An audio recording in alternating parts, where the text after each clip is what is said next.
This is the continual evolution of the East Coast beat. What can be said?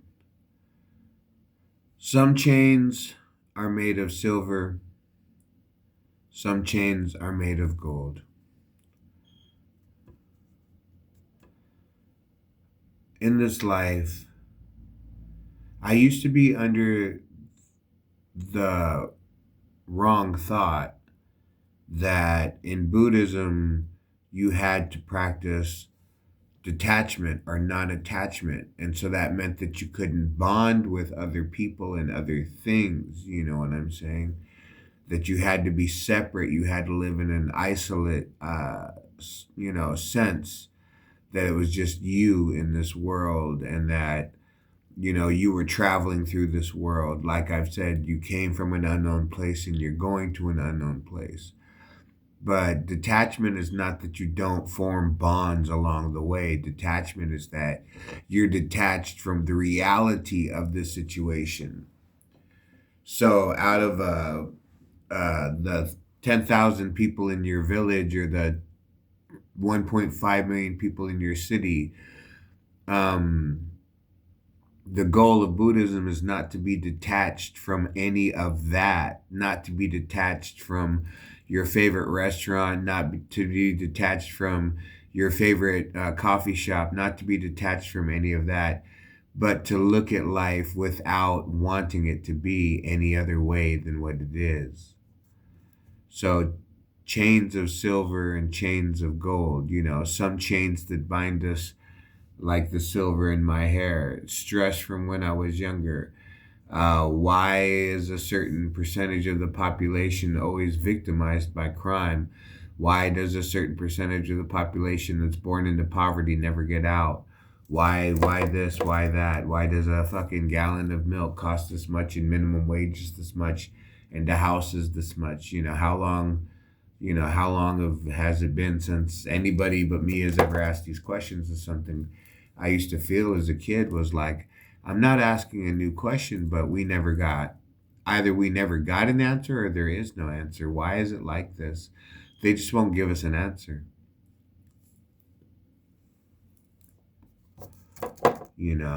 Why do I have to do it like this? They just don't. They don't. You're supposed to find that answer on your own. And that's what I enjoyed about Buddhism was sitting with your legs crossed, in the beginning.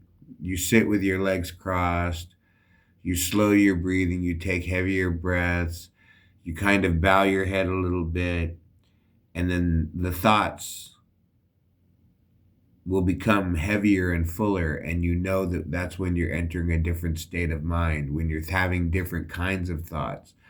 And then as you do that longer and longer, you're able to think like that while you're walking, while you're driving your car, while you're doing your job. Your mind is still on a higher level of thinking, you know.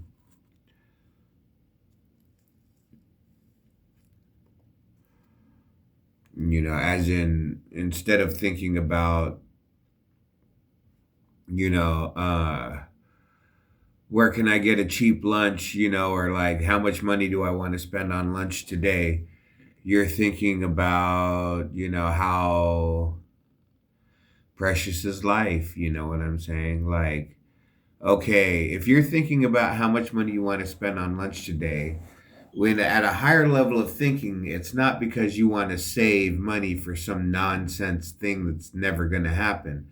You're thinking, if I buy a cheap lunch today, let's say I only spend $10 on lunch and I've got an extra $20, that means I've got 30 extra bucks in my pocket that when I get home, I could do what? I could bring my kid McDonald's. I could bring my wife some flowers. I could bring my dog a puppuccino, a treat. It's like, what can I do? If I save money on lunch today, what can I do with that as an outward expression of life? And how will that change everything? If it's just a dollar saved is a dollar earned, I mean, that gets a little old after a while because eventually you're gonna what did you spend your money on? What was all those hours of toil and all that worth in the end? Did it bring you happiness? Could it bring you happiness? You know what I'm saying? So, you have to kind of go to that. Like, at what point, what is my life worth? Not just like, how much money do I make a year, or how much money do I make an hour, or, how much I make a day in tips, or, you know what I'm saying? It's not as simple as that. It's like, okay, when I was 5 years old,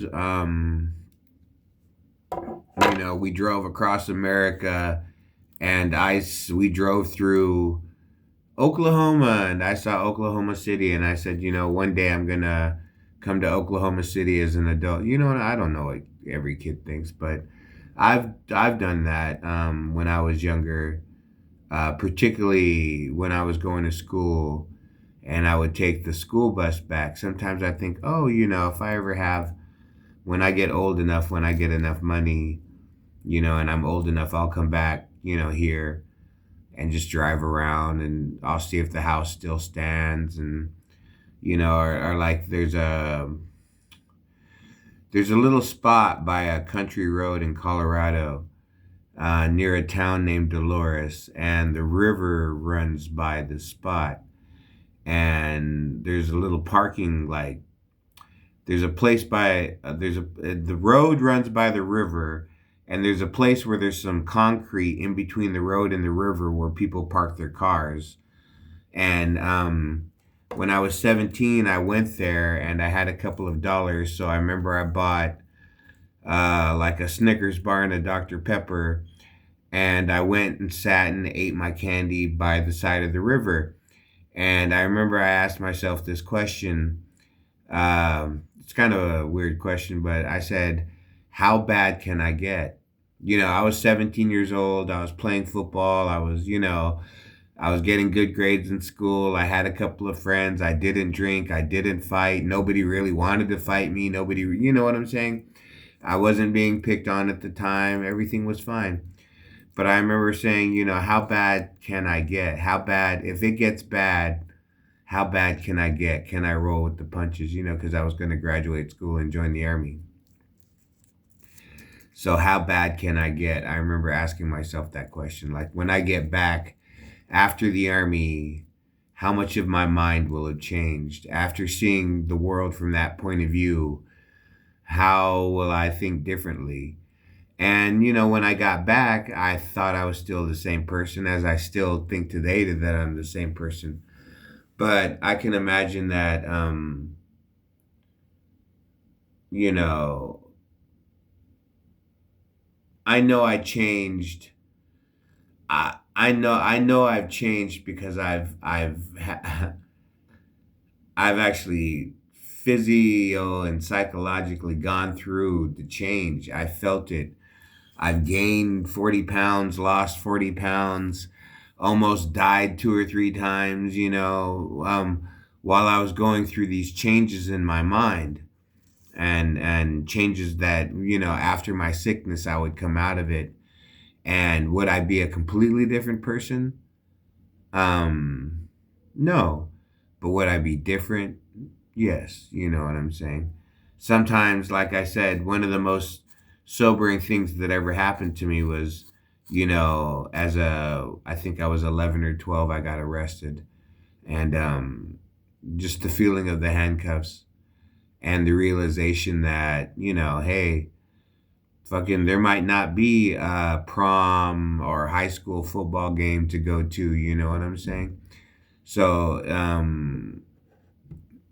that when I after my court hearing, and I was able to just do community service and stuff like that, I realized, I did what I did because I was trying to fill the fridge. I was trying to fill my mom's fridge. I got away with it one time. Yeah, I mean, we had bread, butter. It looked like, if you ever saw, some TV show and they opened up the fridge of the average American house, we had ham and cheese and white bread for sandwiches with lettuce and tomato and mayonnaise and mustard. And we had all, like, I filled that bitch up one time so fat. and then I got popped. And I realized if I continue down that road, not only would I not be able to fill the fridge, but then I wouldn't even be able to, like, if I fucked up bad enough, I wouldn't be able to get out if my mom got sick. So what good was it, doing what I did to get what I get if in the end I'm sitting in some cage while my mom is dying of cancer? You know what I'm saying?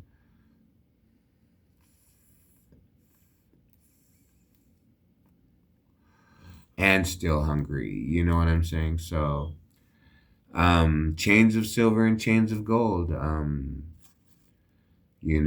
That's why I don't really wear a lot of jewelry. I have tattoos because, you know, for different reasons, but I don't wear a lot of jewelry.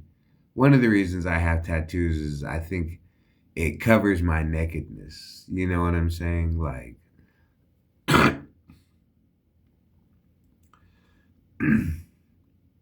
it's just what it does. It humbles me.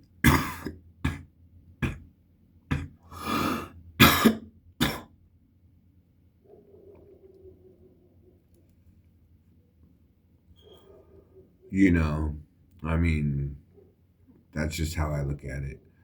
So, like I said, in this lifetime, when you go through life, it's not that you don't. When they talk about non attachment or detachment, the Buddhists aren't talking about non attachment to your family, non attachment to your favorite things. They're talking about non attachment to how you see it, to the reality.